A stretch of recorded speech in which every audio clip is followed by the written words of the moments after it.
الله الرحمن الرحيم تبارك الذي بيده الملك وهو على كل شيء قدير الذي خلق الموت والحياة ليبلوكم أيكم أحسن عملا وهو العزيز الغفور الذي خلق 7 سماوات طباقا ما درى في خلق الرحمن من تفاوت فارجع البصر هل ترى من فتور ثم ارجع البصر كرتين ينقلب إليك البصر خاسئا وهو حسير ولقد زينا السماء الدنيا بمصابيح وجعلناها رجوما للشياطين وأعتدنا لهم عذاب السعير وللذين كفروا بربهم عذاب جهنم وبئس المصير إذا ألقوا فيها سمعوا لها شهيقا وهي تفور تكاد تميز من الغيظ كلما ألقي فيها فوج سألهم خزنتها ألم يأتكم نذير قالوا بلى قد جاءنا نذير فكذبنا وقلنا ما نزل الله من شيء إن أنتم إلا في ضلال كبير وقالوا لو كنا نسمع أو نعقل ما كنا في أصحاب السعير فاعترفوا بذنبهم فسحقا لأصحاب السعير إن الذين يخشون ربهم بالغيب لهم مغفرة وأجر كبير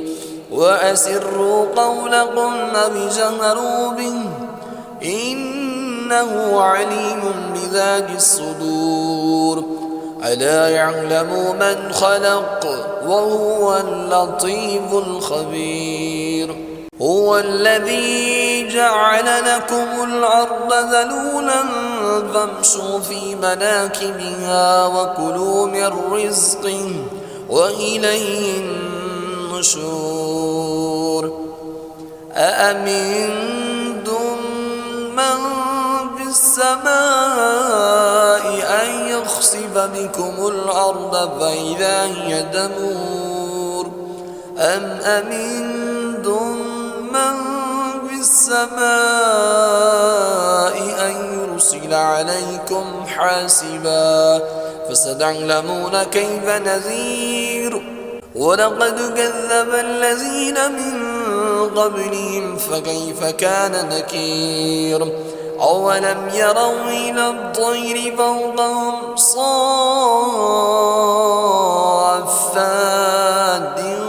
ويقبلن